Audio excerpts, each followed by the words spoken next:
la question pourquoi faire des projets de gestion urbaine? Voilà. Donc, je pense qu'il va nous interpeller et j'espère répondre un peu à cette question-là, enfin, nous solliciter sur les enjeux de la gestion urbaine. Un peu la règle du jeu de la démo.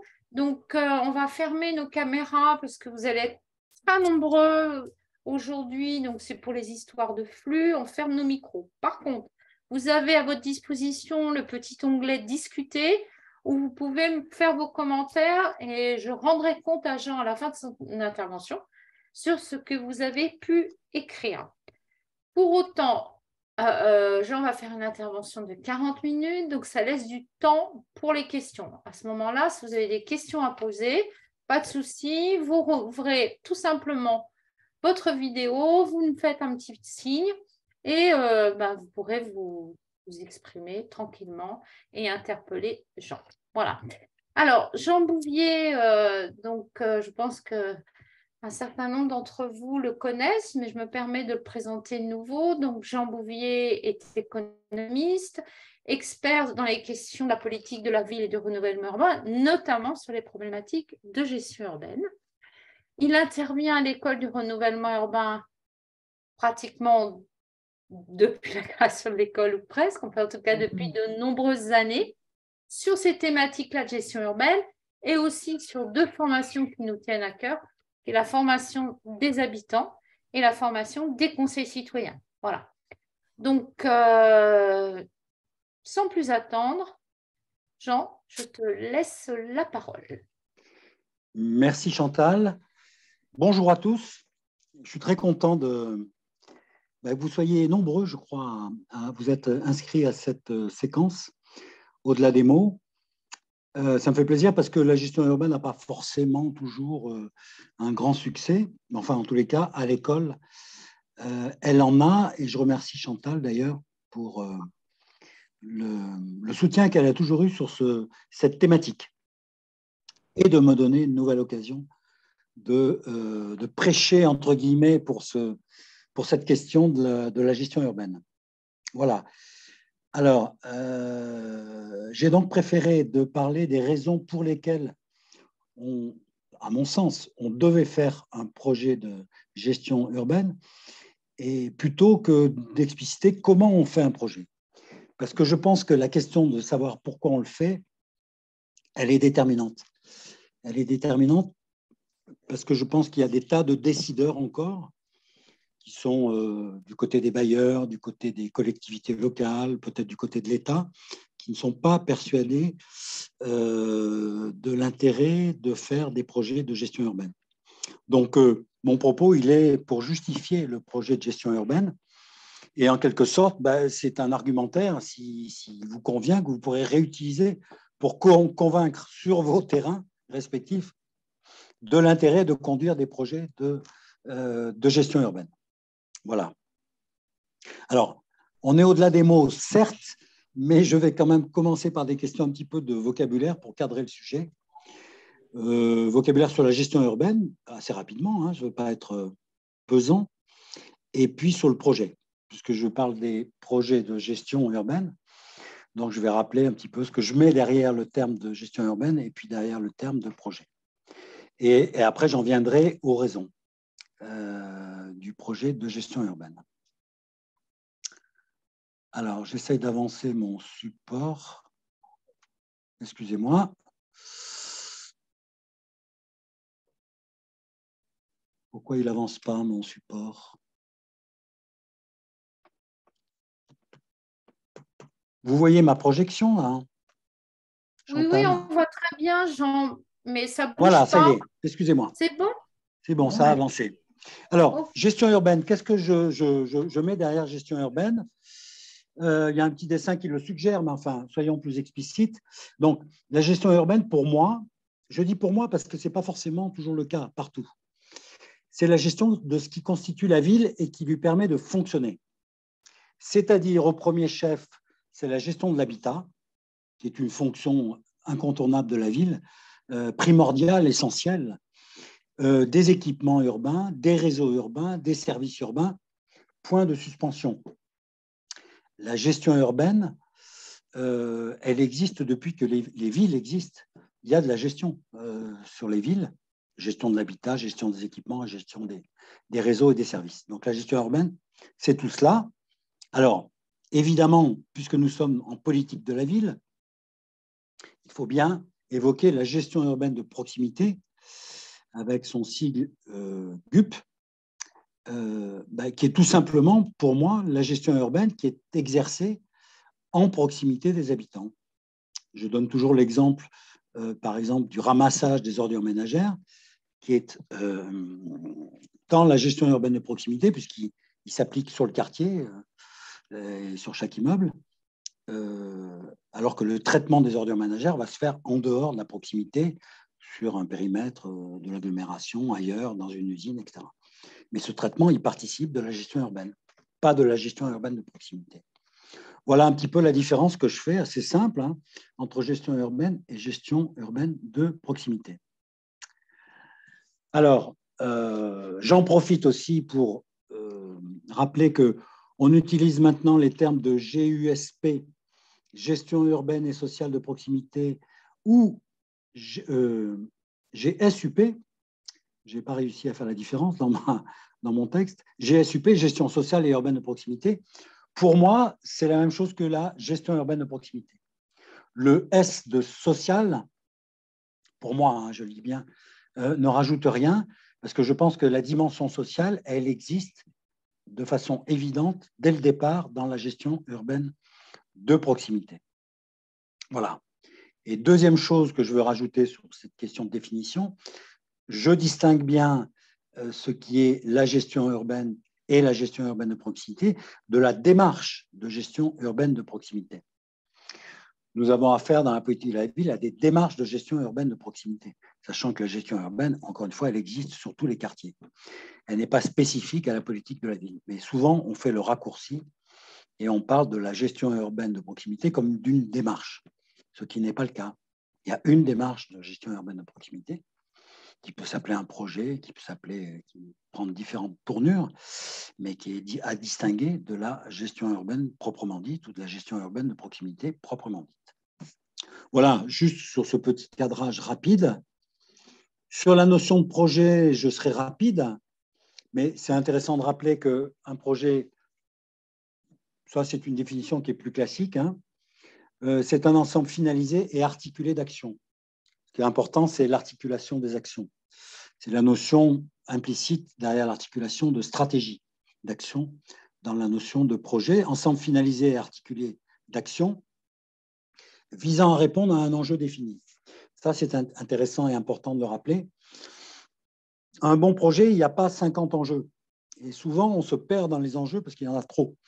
Donc, si on arrive à identifier dans un projet un enjeu précis, particulier, c'est intéressant parce qu'on met plus facilement, les parties prenantes vont se mettre plus facilement d'accord. Donc, visant à répondre à un enjeu défini, et évidemment, dans la notion de projet, il y a mettant en jeu plusieurs acteurs. On n'a jamais qu'un seul acteur dans un projet, on a toujours une foultitude d'acteurs. Voilà, donc pour rappeler cette notion de projet, qu'effectivement, je reprends à mon compte pour le projet de gestion urbaine de proximité. Alors, puisque je veux évoquer les raisons de faire des projets de gestion urbaine, je vais évoquer les raisons de faire des projets en général. En général, pourquoi fait-on des projets? C'est peut-être intéressant de se poser la question. En tous les cas, j'ai essayé d'y répondre. Et il me semble qu'il y a trois motifs qui se conjuguent pour justifier ou donner des raisons de faire des projets. La première, c'est qu'on est sur un sujet important. Si on fait un projet, a priori, c'est que ça compte. C'est important pour celui ou ceux qui vont s'impliquer dans le projet. La deuxième raison, c'est qu'on a affaire à une situation qui est complexe. C'est-à-dire que si on a une situation très simple, il n'est pas sûr qu'on va s'engager dans un projet, mais si la situation est complexe, Si, par exemple, on veut envoyer une fusée sur la Lune, ou des hommes sur la Lune, situation complexe, sujet important, ben voilà, ça peut justifier d'avoir un projet pour conduire pour répondre à cet enjeu qui serait d'aller sur la Lune. Et puis enfin, il y a une troisième raison qui est la recherche d'efficacité. L'idée du projet, c'est effectivement d'apporter des éléments qui vont faciliter la réussite, l'efficacité de ce que l'on cherche à faire. Et je crois que les projets sont en général, combinent en général ces trois raisons. Alors avec des poids relatifs entre ces trois critères, si je puis dire, ces trois critères qui font projet, mais généralement, on va les retrouver tous les trois. Voilà. Et je pense que vous me voyez venir un petit peu dans ma démonstration, mais c'est pour la gestion urbaine, on va retrouver exactement ces trois motifs, ces trois raisons de faire du projet. Je pense que la gestion urbaine est un sujet important, voire très important. Je pense que la gestion urbaine est une question et amène à traiter des situations qui sont complexes. Et je pense que le projet est une bonne façon d'obtenir de l'efficacité dans une démarche de gestion urbaine. Chose que je vous propose de voir maintenant et de passer en revue. Trois raisons, donc. Le sujet de la gestion urbaine est important, il est complexe et le projet nous permet, sans doute plus que des démarches classiques, d'obtenir de l'efficacité. Alors, sur l'importance de la gestion urbaine, 3 points. On pourrait sans doute en évoquer d'autres. C'est les 3 points que j'ai tendance à mettre en avant. Donc, je pense que la gestion urbaine est importante, voire indispensable d'ailleurs, on pourrait dire, pour la pérennité ou la durabilité des investissements urbains. J'illustre ça avec cette photo que j'aime bien. Alors, je ne sais pas si vous connaissez, c'est une cité HLM, une cité-jardin en Seine-Saint-Denis, à Stein. Donc, c'est une cité des années 1920, donc il y a 100 ans. Et je trouve assez remarquable. Alors, elle a été réhabilitée il n'y a pas très longtemps. Hein. Il y a eu d'ailleurs plusieurs couches de réhabilitation, mais c'est quand même intéressant de voir un habitat qui a 100 ans, de fait, un habitat locatif social qui a cette qualité. Hein. Alors, on rentre pas, je ne veux pas vous faire la visite, mais quand même, j'allais dire, on voit qu'avec un souci, et je pense que le bailleur a ce souci de gestion, sans doute aussi les occupants, mais on voit bien que la gestion urbaine, alors je rappelle que l'habitat, la gestion de l'habitat participe de la gestion urbaine, hein, pour moi, de façon incontournable. Hein. Donc la gestion de cet habitat qui participe de la gestion urbaine sur ce site, sur ce quartier, sur cette ville, a une vraie qualité et 100 ans après, j'allais dire, on est dans un habitat qui est attractif, agréable, pour lequel il y a d'ailleurs une file d'attente incroyable pour l'occuper. On comprend bien. En plus, c'est un habitat individuel, mais il y a des parties collectives derrière que je n'ai pas mis sur la photo, mais qui ont la même attractivité. Alors, certes, en étant en habitat collectif. Voilà. Mais ce qu'on peut dire, c'est qu'effectivement, sans gestion attentive de l'habitat, des réseaux, des équipements, des services urbains, eh bien, on n'a aucune pérennité dans les investissements qui peuvent être faits. Alors effectivement, notamment à l'occasion du renouvellement urbain, l'ANRU met beaucoup l'accent sur cette importance de la gestion urbaine pour la pérennité des investissements, de ces réinvestissements massifs qu'on fait sur ces quartiers d'habitat social ou ces quartiers politiques de la ville. Donc voilà, première raison, premier facteur d'importance de la gestion urbaine, c'est qu'effectivement la gestion urbaine est un facteur indispensable pour la pérennité et la durabilité des investissements. encore une fois, sans gestion attentive, on n'a aucune durabilité. Et par ces temps de développement durable, c'est important de le rappeler. Le deuxième point d'importance de l'attractivité, de la gestion urbaine, c'est l'attractivité urbaine. Alors qu'on a aussi sous cette photo, mais avec un contre-exemple que je peux donner, où effectivement, on a visiblement sur cette photo une défaillance ou un déficit de gestion urbaine qui vous fait partir en courant, quoi. C'est-à-dire que si je visite ce quartier le jour où je vois ça, il n'est pas sûr que j'aurais envie d'y habiter.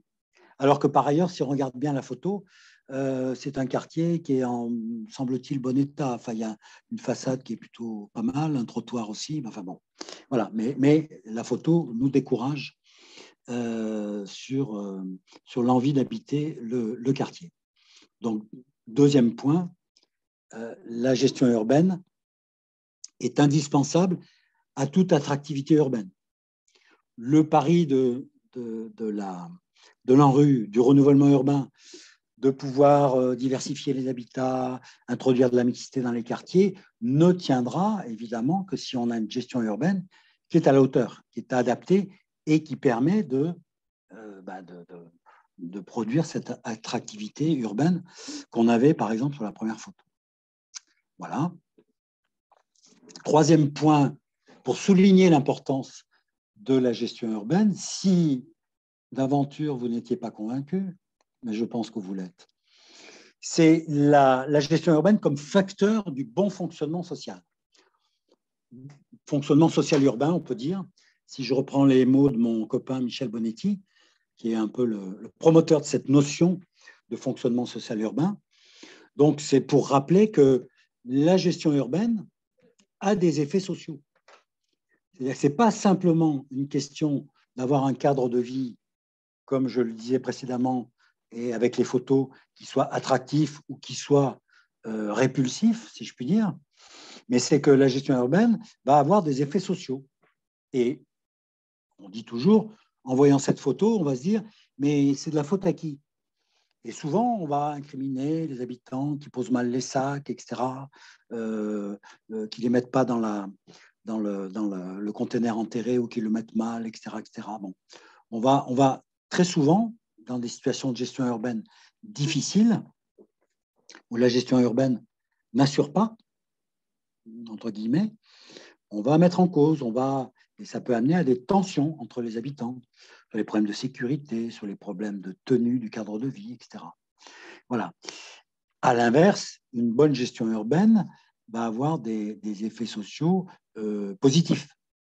Le square qui est en parfait état d'entretien va accueillir les petits-enfants, les mères de famille avec une occupation qui sera agréable, alors que s'il est dans un mauvais état, il y a de fortes chances qu'il se fasse occuper, pas comme ce à quoi il est destiné, et tout de suite on va avoir des détournements d'usage parce que les gens à qui c'est destiné n'iront pas. Bon, on pourrait multiplier les exemples, mais je pense qu'il faut toujours se rappeler que la gestion urbaine a des effets sociaux positifs lorsqu'elle est de qualité, mais négatifs lorsqu'elle n'est pas à la hauteur, lorsqu'elle est en déficit. Voilà. Donc, la gestion urbaine, encore une fois, est un sujet majeur, incontournable, qui va quand même faire beaucoup le succès du renouvellement urbain, mais pas seulement. Tous les quartiers ne sont pas en renouvellement urbain, mais ont une gestion urbaine qui nécessite d'être attentive. Voilà. Donc, sur l'importance de la gestion urbaine, pour rappeler des choses qui, je pense, sont assez partagées. Le deuxième point, c'est la complexité de la gestion urbaine. Donc, c'est la deuxième raison pour laquelle la méthode projet, il faut l'utiliser en gestion urbaine, parce que la gestion urbaine est un sujet complexe. Alors, là, je pense que c'est assez évident, mais il faut aussi le rappeler, la gestion urbaine met en jeu une multiplicité d'intervenants, dont les stratégies diffèrent, ne sont pas forcément les mêmes. Alors, c'est comme dans les situations de renouvellement urbain ou de projet urbain, C'est-à-dire, on a plusieurs maîtres d'ouvrage et ils ont des stratégies, des objectifs qui ne sont pas forcément a priori ou qui ne s'articulent pas forcément. Donc, en gestion urbaine, c'est la même chose. Entre le bailleur, l'État et ses services locaux, hein, les collectivités locales, l'intercommunalité, les copropriétés. Sur un quartier, on peut multiplier les acteurs, les habitants, leurs représentants, etc. On a quand même une multiplicité d'intervenants. Et au sein de chacun de ces gestionnaires urbains, on aura différents services. Bon, pour bien connaître les bailleurs, si on prend le bailleur, il va avoir une agence, il va avoir des services centraux, il va avoir des services de développement social urbain. Enfin, bon. À l'intérieur de chaque gestionnaire urbain, on a des métiers différents, des intervenants différents et qui ont des logiques aussi d'intervention qui peuvent être différentes. Spontanément, les différents intervenants ne s'emboîtent pas parfaitement, en gestion urbaine comme ailleurs d'ailleurs, mais enfin en gestion urbaine, puisque nous y sommes, il faut insister là-dessus. Donc, il faut faire avec cette multiplicité d'intervenants. Et la méthode projet permettra sans doute d'y arriver plus facilement qu'une méthode, une démarche classique. Deuxième point sur cette complexité, alors ça c'est un point qui est souvent négligé et qui pourtant est essentiel. Et c'est un autre point que je partage avec Michel Bonetti, parce qu'on a pas mal échangé et travaillé là-dessus, c'est la question des modes d'organisation, de management et d'intervention. En gestion urbaine et dans les quartiers politiques de la ville, on a, alors il ne faut pas faire de généralité bien sûr, mais on a quand même souvent affaire à des problèmes qu'on peut appeler de déficit de gestion pour faire rapide, ou en tous les cas à des gestions qui ne sont pas toujours adaptées au contexte. Gestion du bailleur, gestion de la ville, gestion des services espaces verts, enfin, etc. Gestion de la police, gestion de la médiation, etc. Donc, les gestionnaires fonctionnent avec des logiques d'intervention qui ne sont pas toujours adaptées. Il s'agit, dans la démarche de gestion urbaine, de pouvoir faire changer ces modes d'intervention, ces modes d'organisation, ces modes de management. Donc, c'est un enjeu qui est très important. Et là, on a des éléments de complexité parce que les organisations ne se remettent pas facilement en cause. Je dis toujours, quand on est sur le projet urbain, de renouvellement urbain, on va remettre en cause des conceptions d'il y a 50 ans, 60 ans, 100 ans parfois, des conceptions urbaines, de configuration urbaine, dont les concepteurs ne sont plus là pour les défendre. Quand on est en gestion urbaine et qu'on veut essayer d'améliorer les choses, c'est les gens qui exercent la gestion urbaine aujourd'hui qui vont devoir peut-être faire évoluer leur mode d'organisation, leur mode d'intervention, leur mode de management. Et ça, c'est très difficile. Donc, c'est un facteur de complexité très important et de résistance, j'allais dire. C'est la résistance au changement qui se manifeste sous cette rubrique complexité de la gestion urbaine. Voilà, donc je pense que c'est important de mettre l'accent là-dessus. Et beaucoup des démarches de gestion urbaine, j'allais dire, contournent l'obstacle. C'est-à-dire ne se coltinent pas avec cette dimension-là, parce qu'effectivement, elle est très compliquée. Elle est très compliquée. Quand on est plusieurs acteurs, c'est difficile de mettre ces choses-là sur la table. Il faut que chacun fasse un travail de son côté là-dessus. Bon, en tous les cas, c'est une dimension très forte de cette complexité de la gestion urbaine qu'il faut avoir en tête pour ne pas trop la mettre sur le tapis. Le troisième point de la complexité, c'est l'interaction de la gestion ou de la gestion urbaine avec l'urbain et le social. Donc, je rappelle ce petit schéma qu'on doit à Bonetti, Michel. Enfin, lui, il a rajouté une quatrième dimension, mais moi, je ne la mets pas. Donc, qui font que le fameux fonctionnement social urbain dont je parlais tout à l'heure, il est fabriqué, entre guillemets, par ces trois dimensions. La dimension des habitants et des modes d'habiter.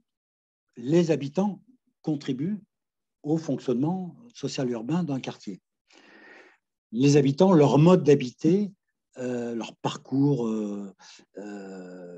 résidentiel, etc., participent de ce fonctionnement social urbain, de la même façon que les configurations urbaines et architecturales, la façon dont le quartier est situé, environné, conçu, va jouer sur le fonctionnement du quartier. Et la gestion urbaine sera le troisième grand facteur qui va, entre guillemets, fabriquer ce fonctionnement social urbain, mais en interaction avec les deux autres facteurs. Donc, quand on est sur la gestion urbaine, il faut toujours avoir présent à l'esprit les deux autres dimensions qui jouent dans le fonctionnement. Je prends un exemple. J'ai un problème de squat de hall. On va dire, la gestion urbaine peut avoir affaire avec ce problème. C'est un problème qui relève de la gestion urbaine. Mais si on creuse le squat de hall, pourquoi il y a un squat, etc., on va peut-être très rapidement s'apercevoir que la configuration du hall, son exposition, le fait qu'il soit traversant ou pas, va jouer sur sa présence. Donc, la configuration architecturale de l'immeuble va jouer sur le phénomène du squat. De la même façon que on va peut-être s'apercevoir en creusant un petit peu le problème que il y a des habitants dans la cage d'escalier, peut-être, pas sûr, hein, qui vont faciliter le fait de faire entrer ceux qui squattent dans le hall, voire dans la cage d'escalier ou sur les paliers, etc. Bon, bref. On voit tout de suite que dès qu'on soulève un problème qui, a priori, relève de la gestion urbaine, on aura affaire aux autres dimensions, plus ou moins. Il n'y a rien de mécanique. On peut avoir des problèmes de gestion urbaine qui relèvent pour l'essentiel de la gestion urbaine, mais souvent, il y a quand même un petit peu toujours une dimension ou une autre, voire les trois qui jouent. Donc, c'est un facteur de complexité. Je suis dans une démarche de gestion urbaine, je veux améliorer la gestion urbaine, je vais assez rapidement avoir affaire aux autres dimensions. Et c'est un facteur de complexité parce que ça ajoute des dimensions qu'on ne peut pas non plus mettre sous le tapis. Donc voilà, trois éléments, et je pense qu'on pourra en trouver d'autres, qui rendent compte de cette complexité de la gestion urbaine. Voilà. Je suis habitué dans mes exposés à dire, bon, alors vous êtes d'accord, il n'y a pas il n'y a pas de questions, etc. Mais ce n'est pas l'exercice là. Les questions, c'est après. Donc, j'avance. Alors, ce qui rend efficace la gestion urbaine. Alors, j'ai dit que je ne parlerai pas du comment du projet de gestion urbaine. Je vais quand même en parler un peu dans cette dernière diapo. Alors, c'est-à-dire en quoi la démarche projet appliquée à la gestion urbaine va lui apporter des éléments qui vont pouvoir faire que le projet de gestion urbaine réussira mieux que la démarche classique de gestion urbaine. Alors, le premier point, c'est que je pense que dans un projet de gestion urbaine, on va choisir le périmètre et le dispositif de pilotage qui lui correspond. Je m'explique, il y a beaucoup de démarches de gestion urbaine qui, en réalité, portent sur la géographie prioritaire, c'est-à-dire on a un quartier, deux quartiers sur l'agglomération politique de la ville, 2 QPV, ou 3, ou 4, ou 5, et on va dire par définition, la démarche de gestion urbaine de proximité va porter sur tous ces quartiers. Alors peut-être que c'est nécessaire, c'est sûrement nécessaire, mais si je me mets en disposition de projet, là, je vais réfléchir à comment sont configurés mes quartiers et peut-être que sur chacun des quartiers considérés, qui sont dans la géographie prioritaire de l'agglomération, je vais peut-être cibler un territoire particulier sur le quartier, un sous-quartier. pour telle ou telle raison, soit parce que c'est un sous-quartier qui est peut-être sur lequel il y aura plus de facilité à progresser en termes de gestion urbaine, ou au contraire, parce que ce sous-quartier est le point difficile sur lequel on va essayer de traiter les principaux problèmes de gestion urbaine de l'ensemble du quartier, mais là, c'est le point dur. Donc, on va s'interroger sur comment, au plan géographique, on va avoir une approche projet. Peut-être qu'on prendra tout le quartier, mais ça vaut la peine de s'interroger sur un petit peu l'idée qu'on se fait de est-ce que le quartier il est véritablement homogène ou est-ce qu'on n'a pas des sous-quartiers sur lesquels on pourrait distinguer les approches. Voilà, donc c'est cette idée de choisir le périmètre sur lequel on va faire porter le projet ou parce qu'il a une problématique particulière qui se distingue du reste du quartier. En tous les cas, dans la démarche projet, ça vaut le coup de s'interroger sur le périmètre du projet et de ne pas considérer a priori que parce qu'il y a une géographie prioritaire dont on sait comment elle a été dessinée, hein, en fonction des revenus, de la moyenne des revenus des habitants. Bon, c'est quand même pas un critère qui renvoie directement à la gestion urbaine.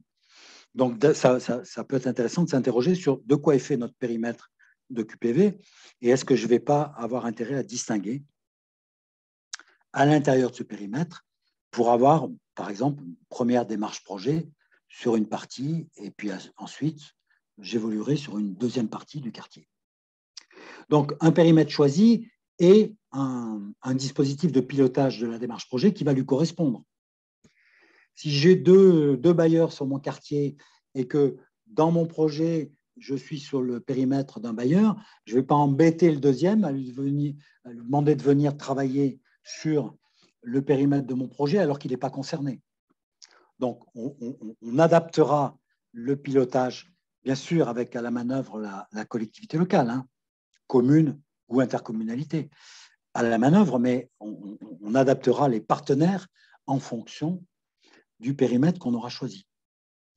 On peut d'ailleurs choisir des périmètres qui correspondent à des partenaires a priori volontaires pour travailler sur la gestion urbaine. Ça peut être aussi une façon de dessiner un périmètre de projet, parce qu'on est sûr qu'on a des gens qui sont volontaires pour une démarche projet.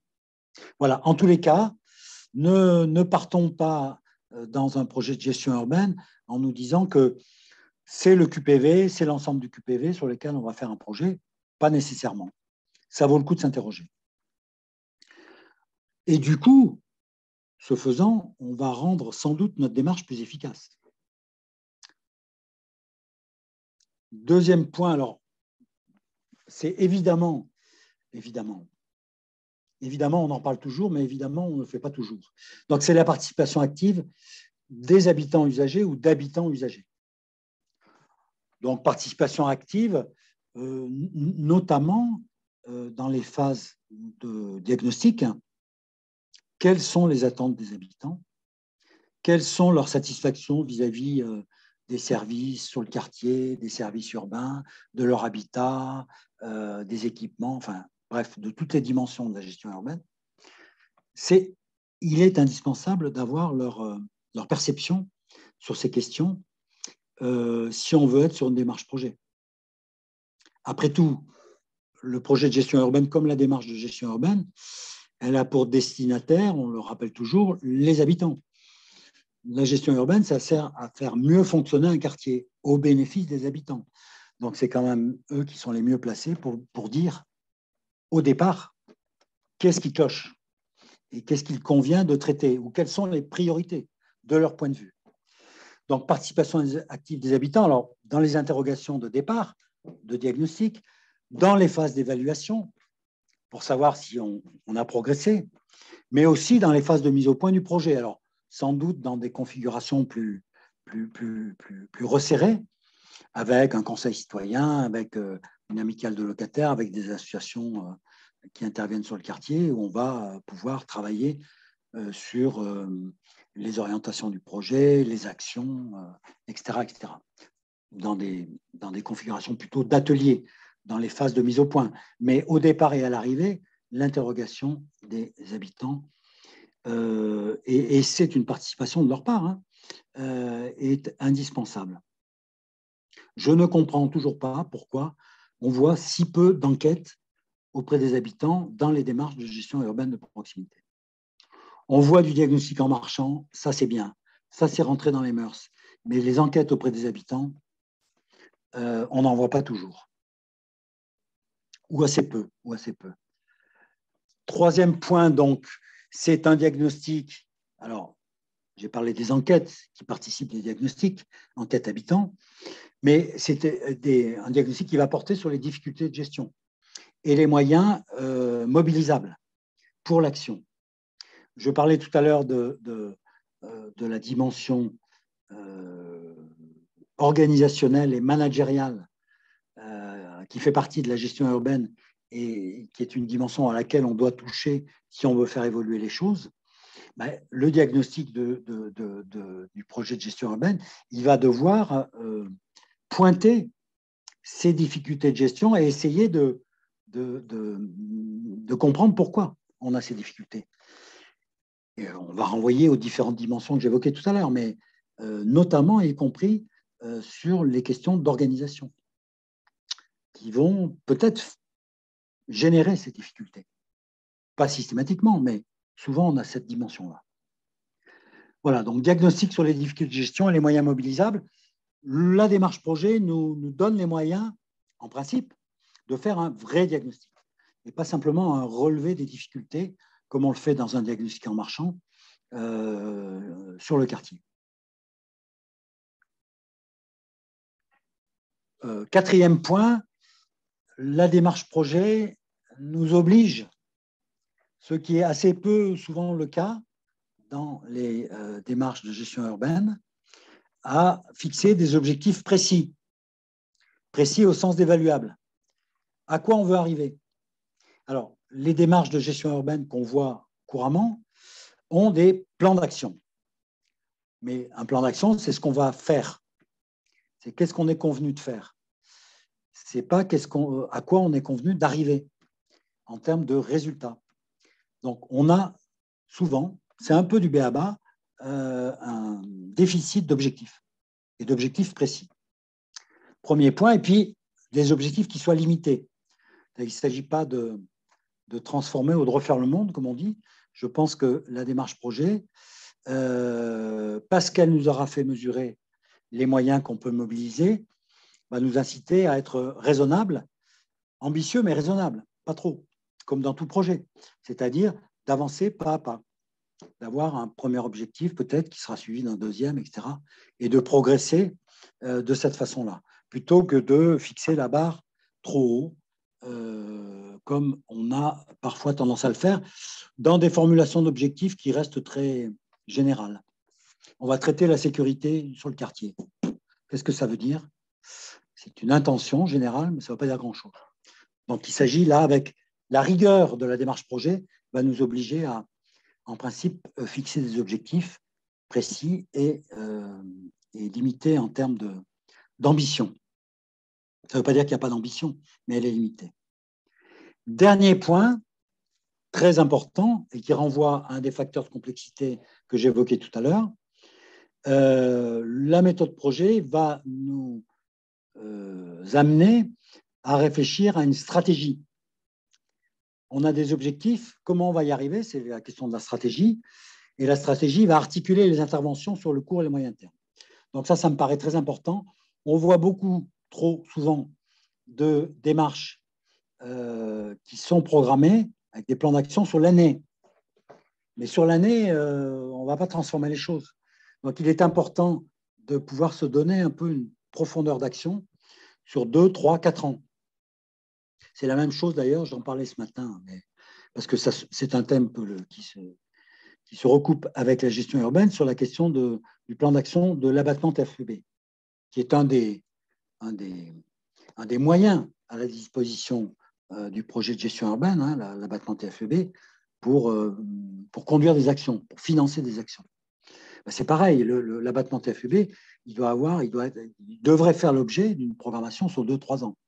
Mais on est systématiquement, dans ces questions de gestion, sur des programmations annuelles, ce qui est bien dommage, Alors si on est sur 2-3 ans, ben, on a le temps d'installer une action, de la combiner avec une autre pour arriver à notre résultat. Voilà, donc Il te c'est reste 5 quelques minutes, Jean. caractéristiques. J'ai 5 minutes, mais j'ai fini, tu vois. Euh, alors, quelques caractéristiques, bon, qui, avec cette approche par projet, va nous permettre, je pense, d'apporter de l'efficacité à notre démarche de gestion urbaine parce qu'elle est importante et parce qu'on est sur un sujet qui est compliqué avec ce que j'ai rappelé et ce que j'ai dit. Voilà, mais je pense que ce n'est pas plus mal de laisser du temps aux questions et je vous remercie de m'avoir suivi jusque-là. Merci beaucoup, Jean. Donc, bon, un petit peu la règle du jeu, c'est que maintenant, vous avez la parole, vous ouvrez votre caméra si ce n'est déjà fait, vous mettrez votre petite main, vous ouvrez votre micro. Allez, qui c'est qui veut amorcer la première question? C'est la plus dure. Alors, il y a très bonne analyse et très bonne synthèse. Merci, ça c'est la part d'Amarc. Je sais pas où, voilà. Excusez-moi si j'écorche vos noms, hein, je ne fais que lire Zoom. Merci pour cet exposé très intéressant. Alors, il y en a qui ont dû partir, mais ils nous disent qu'ils Merci à comptent vous. réécouter en replay. Ça me fait l'occasion de vous dire qu'évidemment, vous avez vu, cette vidéo est enregistrée, hein, puisque vous nous l'avez autorisée, et vous pouvez réécouter au-delà des mots. Bon, allez, la première question, c'est toujours la plus difficile.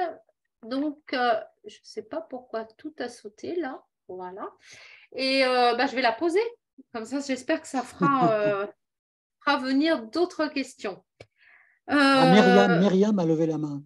Alors, Je vois que je laisse la Myriam a parole levé à la main. Myriam. Je laisse la parole à Myriam. Réactivez votre son, Myriam, s'il vous plaît. Voilà, parfait. On ne vous entend pas. On n'entend Myriam, pas. je crois qu'il y a un problème avec votre micro. Comme vous avez votre oreillette, c'est peut-être pour ça qu'on ne vous entend pas.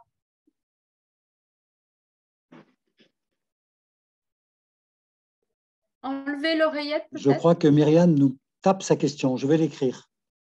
Ah, d'accord. Deux Je vais l'écrire. participants. Saïd. Je vois Saïd. Saïd, à vous. Oui, bonjour. Bonjour. Bonjour. Alors, j'ai écrit la question, c'était quels sont les autres moyens pour que l'abattement de la TFPB pour la gestion urbaine de proximité? Alors, la gestion urbaine de proximité, c'est quand même d'abord une affaire de financement du droit commun, comme on dit. D'abord, Ah. le droit commun du bailleur, le droit commun de la collectivité, le droit commun des services de l'État, etc. Cela dit, ce qu'on observe, alors, il y a effectivement cette TFPB qui va jouer un rôle levier assez important. On a le contrat de ville aussi, qui peut apporter des moyens à la gestion urbaine. D'accord. Mais comme les crédits politiques de la ville sont assez restreints, d'ailleurs, l'abattement TFPB représente aujourd'hui, je crois, l'équivalent ou plus que les crédits politiques de la ville. Mais on peut avoir des contrats de ville qui apportent des moyens pour des actions de gestion urbaine. Et puis, on a des collectivités, je pense au Grand Lyon, je pense à Angers, je pense à Brest, etc., je pense à la métropole de Grenoble, qui ont des lignes de financement d'actions qui relèvent de la gestion urbaine spéciale. Donc, on peut avoir des collectivités qui votent des lignes de crédit ou particulières sur des actions relevant de la gestion urbaine, mais ce n'est pas partout. Mais c'est d'abord le droit commun. Après, il faut regarder au local, ce qui peut exister. Et donc, j'ai une autre question qui amène à ça, c'est une fois que les conventions d'abattement de TFPB terminent, donc là c'est pour fin d'année 2023, après, comment on gère la GUP? Ah ben, j'espère que vos démarches GUP ne vont pas s'arrêter parce qu'il n'y a plus de TFPB. On peut penser qu'elle sera reconduite, la TFPB, enfin l'abattement, mais j'en sais rien. Aujourd'hui, ça reste ouvert. Hein. Oui, parce Avec que l'Assemblée nationale, bon. vous avez Mais dit qu'on doit faire des scénarios sur 2-3 ans, mais nous, on a la oui, convention qui se termine fin 2023.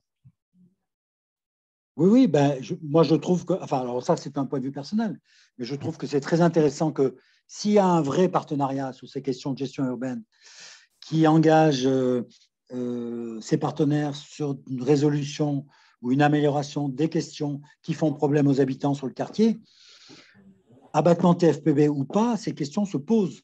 Et donc, c'est intéressant d'y réfléchir et d'avoir une programmation, peut-être en se disant de premier niveau si on n'a pas l'abattement TFPB et de deuxième niveau si on a l'abattement TFPB.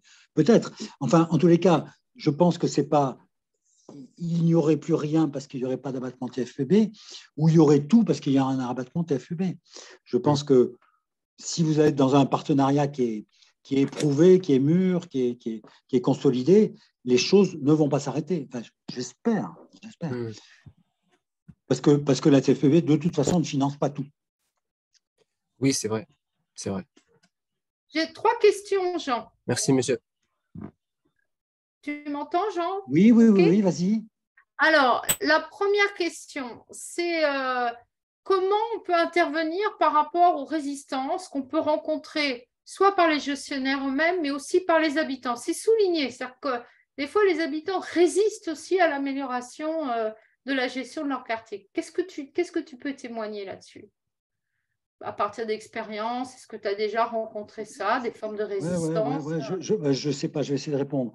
Alors, les résistances au niveau des gestionnaires, ça peut être à plusieurs niveaux. C'est-à-dire, on peut avoir des niveaux opérationnels qui soient dans la résistance. Je pense parce que les gestionnaires sont dans des organisations, qu'il faut jouer l'organisation. J'entends par là qu'il faut que la ligne managériale, comme on dit dans le jargon, soit sensibilisée.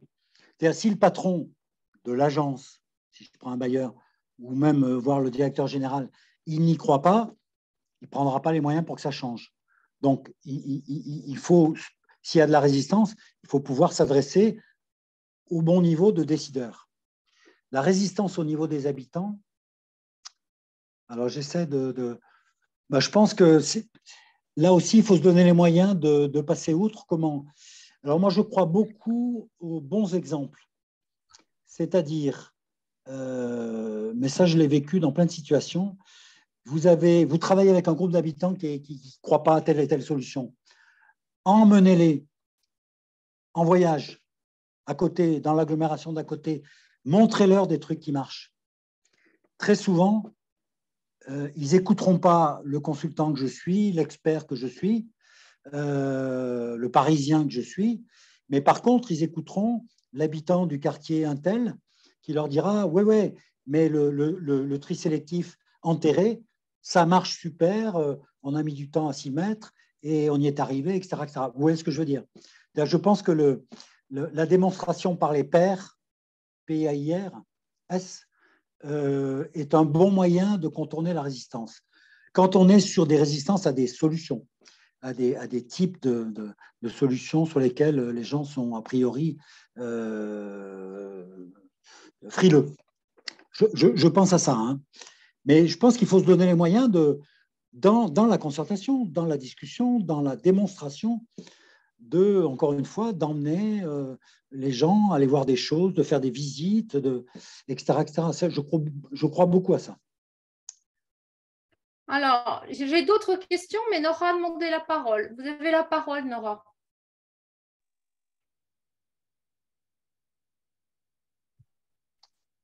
Nora a levé la main. Nora a un problème de micro aussi? Non, je ne sais pas. Allez-y, Nora. Je vais peut-être continuer. Nora, vous me reprenez si vous arrivez à ce qu'on vous entende. Alors, quelle préconisation as-tu, Jean, pour associer les gardiens d'immeubles? Parce qu'ils ont un poste clé dans cette question de la gestion urbaine. Ah ouais. Alors, c'est toujours difficile, enfin, avec les gardiens d'immeubles, parce qu'on peut avoir des démarches qui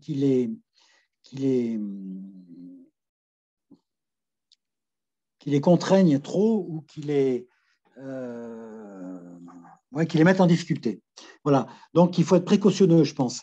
Là encore, la ligne managériale va beaucoup jouer, c'est-à-dire leur expliquer que si on fait par exemple un diagnostic en marchant pour aller voir l'état des halls, ce n'est pas pour les juger eux, c'est pour juger ou apprécier une situation dans laquelle ils interviennent, mais dont ils ne sont pas responsables à tout prix et au premier chef, etc. Donc, je pense qu'il y a effectivement des vraies précautions à prendre. Il faut être délicat avec les personnels de terrain. Mais ça ne veut pas dire qu'il faut les exclure pour autant, hein. Parce que des fois, j'entends, ah oui, mais non, on ne va pas mettre les gardiens parce que non, non, ils vont nous embêter. Non, non, mais si, je pense qu'il faut qu'ils soient partie prenante.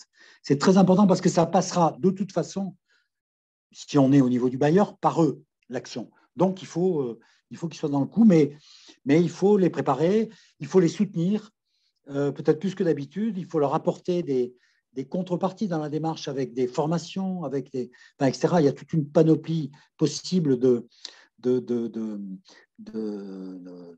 facteurs qui les mettront plus dans le coup, quoi. Enfin, je pense. Je ne sais pas si je réponds vite, hein, mais… Une question d'Eddy. J'ai vu une question sur le numérique. Oui, oui, bonjour.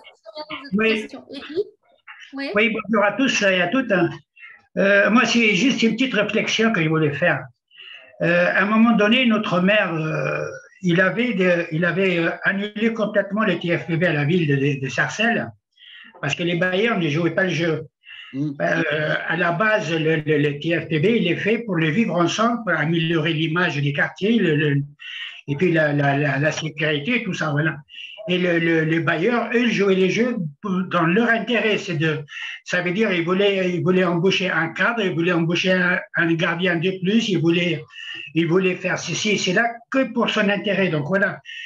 Est-ce que dans les règlements intérieurs d'aujourd'hui de TFPB, est-ce qu'il y a des obligations qui obligent les bailleurs à travailler avec la ville ou avec les habitants d'une façon que seulement que pour améliorer l'image et travailler un tout petit peu plus avec les associations.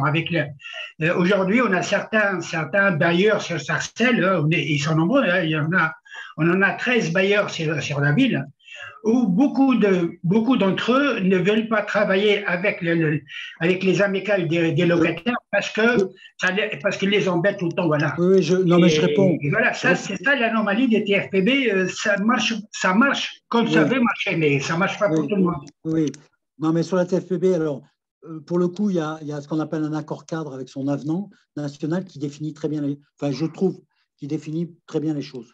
Donc, effectivement, le bailleur, aujourd'hui, il doit faire un partenariat avec la collectivité locale, l'État, etc. Et embaucher un gardien supplémentaire, en général, monsieur, je dis ça par rapport à ce que vous avez dit, c'est aussi dans l'intérêt des habitants. Hein. Ça peut être dans l'intérêt des habitants, pas simplement dans l'intérêt du bailleur. Donc, en tous les cas, tous les rubriques sur lesquelles les actions de contrepartie à l'abattement TFPB sont très bien indiquées dans cet accord cadre. Voilà, mais vous avez raison, il faut que les partenaires travaillent ensemble, bien sûr. Il ne faut pas tirer la couverture à soi. Il y avait des questions, je trouvais intéressantes. Oui, alors, sur le numérique. Il y avait… Voilà, j'allais te la poser, Jean, parce que j'étais sûre que tu allais l'adorer, cette question-là. Oui, alors, oui. Le numérique et la gestion urbaine. Alors, moi, je ne connais pas tout. Hein. Et en plus, en numérique, je suis plutôt un vieux de la vieille, donc pas très branché. N'empêche que c'est surtout au niveau, ce qu'on voit, ce qui me paraît très intéressant, c'est au niveau repérage et cartographique qu'on a un usage du numérique qui, pour la gestion urbaine, permet d'identifier, de localiser des points, par exemple, où on aura, je ne sais pas quoi, des épaves, des encombrants qui sont déposés, etc. etc. C'est-à-dire qu'on peut avoir des systèmes de repérage cartographique de tous les points qui posent problème en termes de gestion de l'espace public, par exemple. Je pense à Grenoble, ils avaient fait une cartographie, comme ça on avait une analyse sur les quartiers, on voyait immédiatement, on avait une lecture immédiate des zones sur lesquelles les services intervenaient plus qu'ailleurs. Bon, je pense à ça, avec les systèmes de transmission de photos, etc. Enfin, je pense qu'il y a beaucoup de villes, d'ailleurs, et ce n'est pas spécifique au quartier d'habitat social ou au QPV, qui utilisent des systèmes d'identification, de repérage, etc., à l'aide du numérique et des réseaux, quoi. Enfin, je pense à ça spontanément, mais déjà, là, on a plein de choses intéressantes, quoi, qui peuvent se faire. Jean, ça va un peu, enfin, avec l'autre question qui est posée, qui est plutôt plus un constat qu'une question. Attention, il n'y a pas un modèle. Là, on parle par exemple de la question des containers enterrés, hein, puisque ça a été aussi très à la mode. Et la personne dit, oui, mais ça ne marche pas.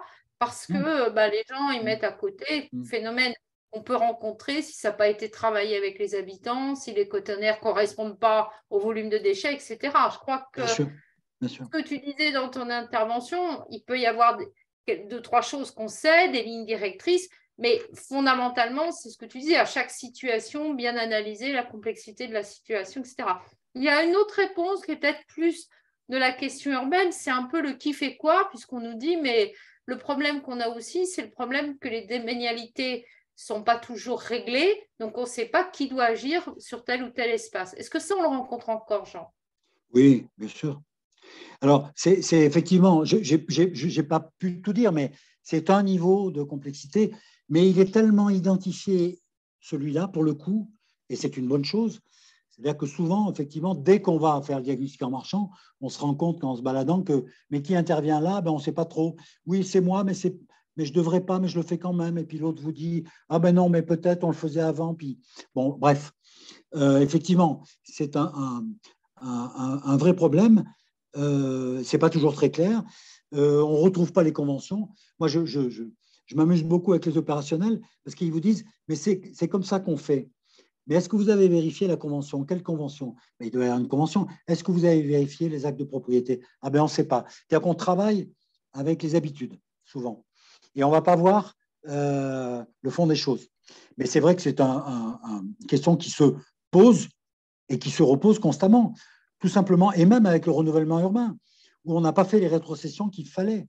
On a redivisé, redécoupé un espace pour faire un nouvel équipement, une nouvelle construction, et puis on a des délaissés de l'ancienne propriété qui restent, et on reste avec des bouts de terrain qui sont à l'un, à l'autre, etc., quoi. Donc effectivement, les questions de rétrocession foncière sont souvent maltraitées.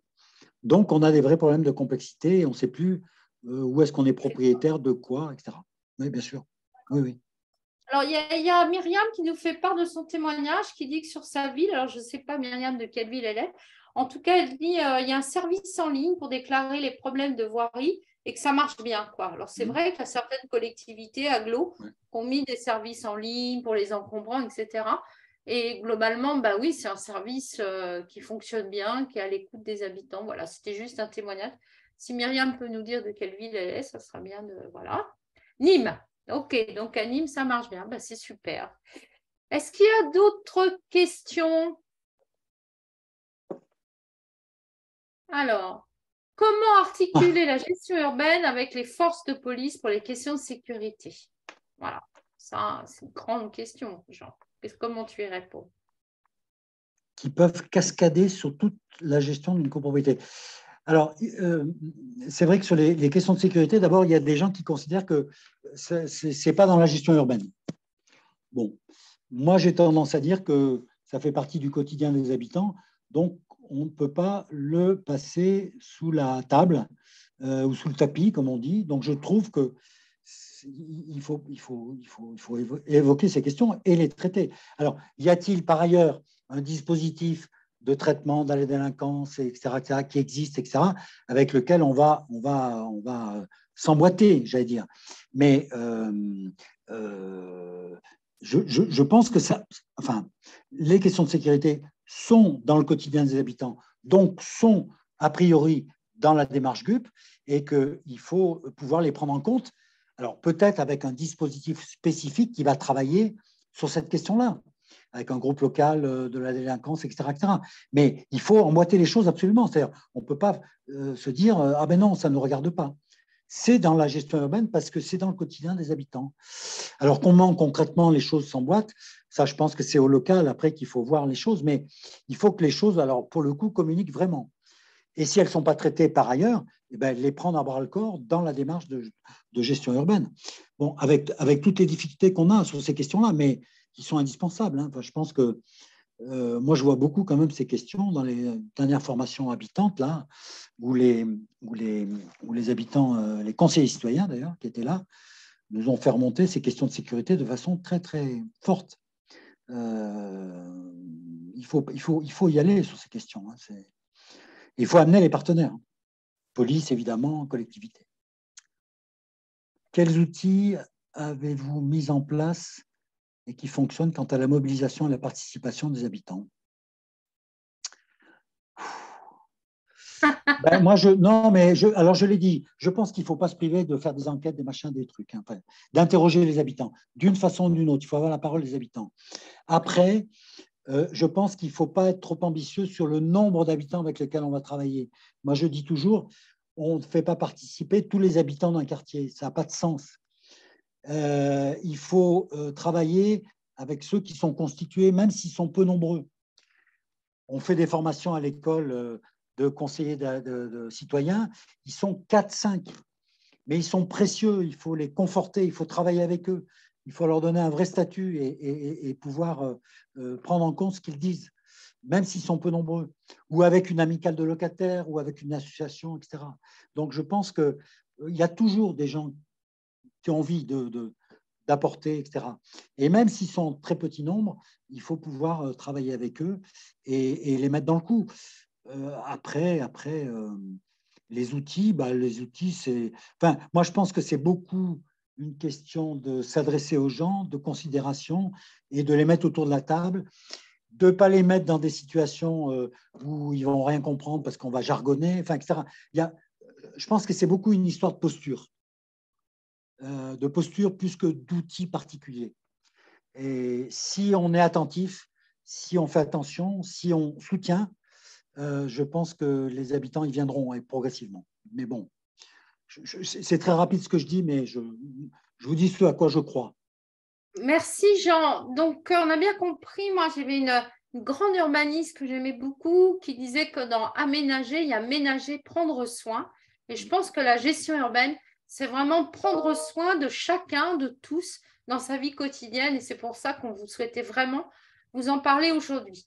Donc, encore merci à Jean, tu as plein de grands merci. Alors, il y a la ville du Mans qui dit, mais nous aussi, il y a ce service-là en ligne et ça marche très bien. Donc, ça, c'est bien d'avoir des témoignages comme ça. Quelques infos. D'abord, j'en parlais de la parole des habitants. Il faut savoir que l'école, dans la semaine qui commencera le 12 décembre, tous les jours à la même heure, de 12h30 à 14h, enfin, on vous rappellera tout ça, on va donner la parole aux habitants, aux conseils citoyens et de leurs projets pour montrer que résilience, concertation et participation, ça va ensemble. Donc, plein d'expériences. Et vous retrouverez aussi Jean dans ces ateliers et tous les autres intervenants qui travaillent avec nous à l'école. Donc, on espère que vous serez nombreux pour écouter cela. Sur Au-delà des mots, de la démo continue l'année prochaine avec d'autres thématiques qui nous semblent être intéressantes à partager avec vous, d'autres moins connues, comme qu'est-ce que c'est que l'économie circulaire ou par exemple territoire zéro chômeur. Tout ça parce qu'on pense que tous ces… voilà, au-delà des mots, c'est des idées qui circulent et vous êtes évidemment les plus grands vecteurs pour faire circuler toutes ces idées pour qu'on réfléchisse ensemble. Encore merci. Vous retrouvez tout ça en replay. Je dis au revoir à tout le monde et encore merci, je crois, pour tout le monde, pour Jean que j'applaudis. Voilà. Merci.